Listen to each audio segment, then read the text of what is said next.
Okay, I'm out in the garden, southern Arizona, and we are not only battling the heat and low water sources, lack of water, but we are also battling birds, insects, animals. So here's some of my upcycling techniques that I do around the homestead. These are cement mixing trays. You can get them like at any of the large building department in the cement areas. They work great. I literally, in one of these last year, I had Swiss chard in it and was just cutting it back to harvest, and we ate Swiss chard from, I think it was something like October through March. So I'm getting ready to actually plant some more things. This time, this is a wild mustard. This just grew from seeds that landed in here. This is very tasty. We eat the young leaves on it. Also, my rabbits love the wild mustard. And then when it flowers, the bees love the flowers. So this is a great beneficial plant that pops up voluntarily in the garden, and I keep it. I keep them all. So in between, I did plant a little bit of red leaf kale, which has not popped up yet. And then in this one has some loose leaf lettuce. This is October, the very first week of October. In Arizona, we do have a nice fall garden. I haven't planted anything in this yet, but this is to show you. This is just a regular large clay pot, and this is a fan shroud. Again, to protect the seedlings or seeds from birds. Thrashers probably can still get their little beaks in there, but they haven't figured it out yet, and so don't tell them, and everything will be okay. So this is one more of my upcycling, and it works great. I don't know if you recognize this yet or not. This is an electric skillet. I just took off all the unnecessary parts, and this actually is the cover for the skillet, but I took the handle off, and the handle being taken off leaves a nice drain hole. I can actually drill some more drain holes in it, but I found I don't really need any more. And this fits great upside down inside the skillet part and leaves quite a bit of a gap, as you can tell.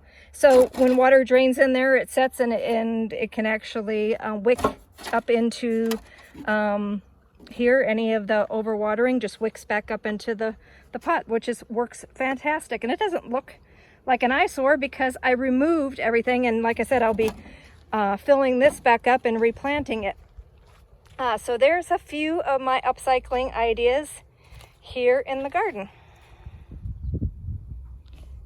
Here's some more upcycling or recycling things out in the garden. If you have bees, do you recognize this? You should. It's a smoker. And this plastic pot fits perfectly inside of it. I don't have anything growing in it right now. I haven't done any I like to put pansies or things like that in it, and right now I just don't have anything. It's just been too hot. So here in the bird bath, we have bees enjoying the water, but these are also shards from broken insulators and from the bottom of like Vaseline, mentholatums, that kind of thing, old wine glass. So these are just really pretty colored pieces. And I have more if they fell down, and I just got to pick them up. But the bees actually don't mind. They actually like it. As you can tell, she was in the water and caught herself on the shard and didn't drown. So works great for the bees. And then get a broken plate that I actually made myself, and I thought the design was very pretty, so I just set it here in my mint plant to give it a little bit more pizzazz. This is an old blue insulator just on a metal stick. And this here is a little bit of just a found object display.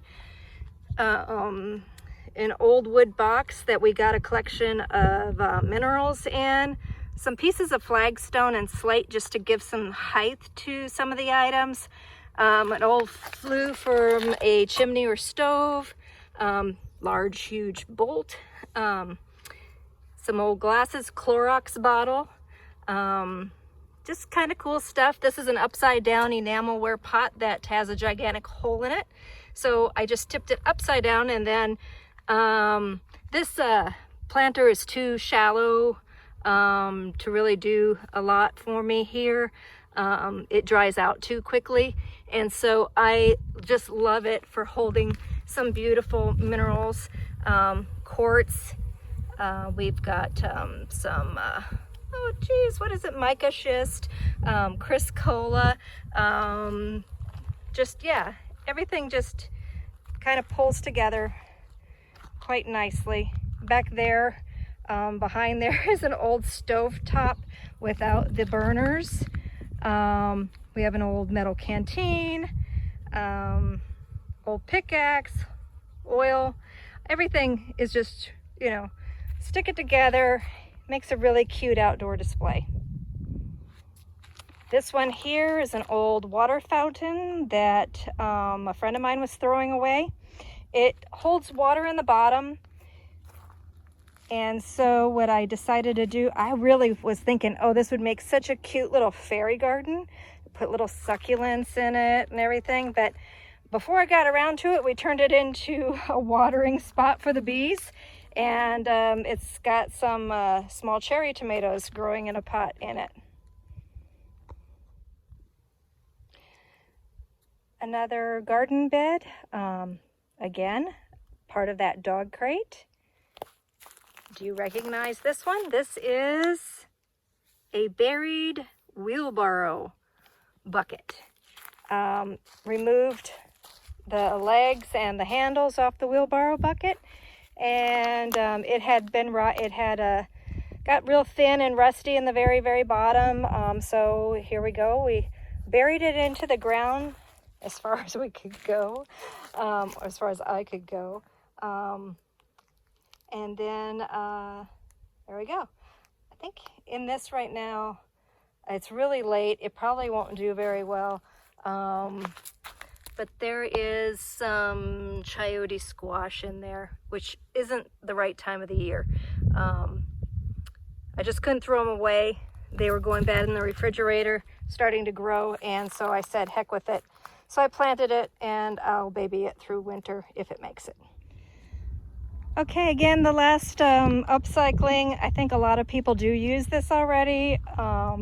This was an old water trough that I had for my horses, and it rusted out the bottom and wasn't holding water anymore. So we filled it with some soil, and right now it has some silver edge squash growing in it, and this is part of that dog crate. The grass that we're using for mulch actually came from the grass clumps that we have out here that we clipped. So I hope you enjoyed our little section on upcycling ideas in the garden.